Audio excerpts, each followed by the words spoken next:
सभी को नमस्कार। करियर फर्स्ट चैनल पर आपका स्वागत है। दोस्तों, एपीएस उत्तराखंड की वैकेंसी आ चुकी है। आप सब पूरे जोश से कमर कस लें, तैयारी के लिए फिर से जुट जाएं। मैटर लिखने के लिए तैयार रहें। Yes, ready, start.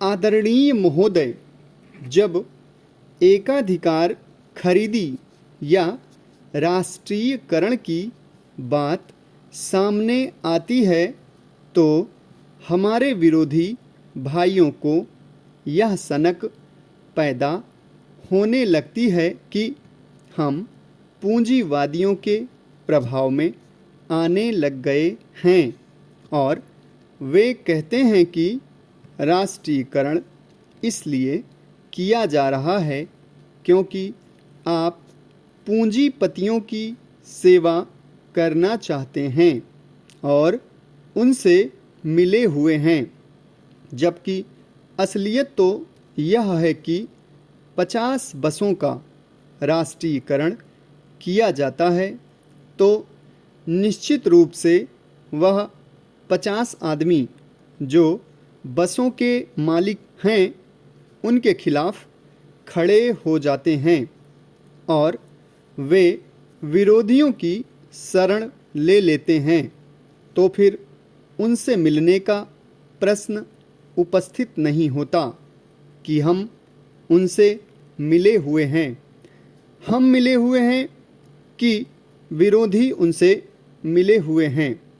वे चाहते हैं कि राष्ट्रीयकरण न हो।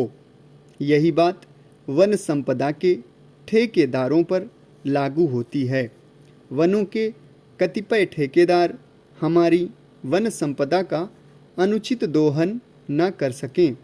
अकाल से उत्पन्न अभाव और मूल्य वृद्धि की स्थिति को नियंत्रित करने के उद्देश्य से ही हमको अनाज की एकाधिकार खरीदी का निर्णय लेना पड़ा, ताकि जमाखोरी, मुनाफाखोरी और काला बाजारी करने वाले लोग गरीब आदमी का शोषण न कर सकें।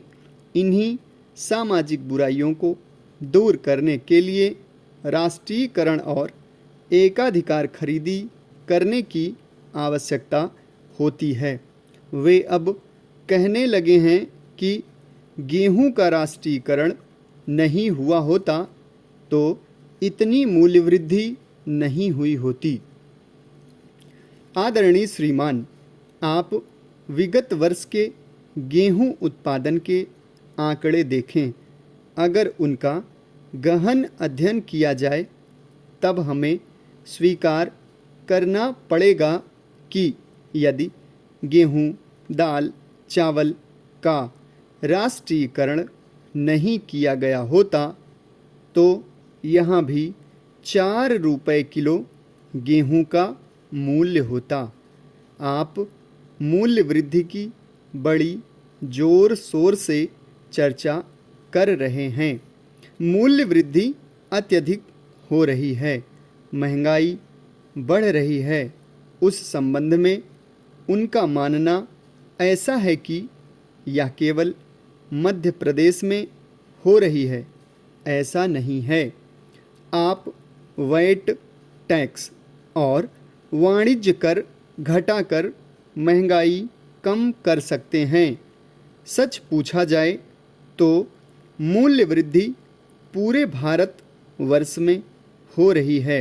इससे इनकार नहीं किया जा सकता है। जहाँ तक हमारे प्रदेश की मूल्य वृद्धि का सवाल है, वह दिसंबर 1972 से लेकर अभी तक 23% हुई है, जबकि पूरे भारत में मूल्य वृद्धि प्रतिशत 33 है। मैं मूल्य वृद्धि की तरफदारी नहीं कर रहा हूँ, बल्कि मैं यह बतलाना चाहता हूँ कि जब मूल्य वृद्धि पूरे भारत में बढ़ रही है तो फिर उससे हमारा प्रदेश कैसे अछूता रह सकता है। समाप्त।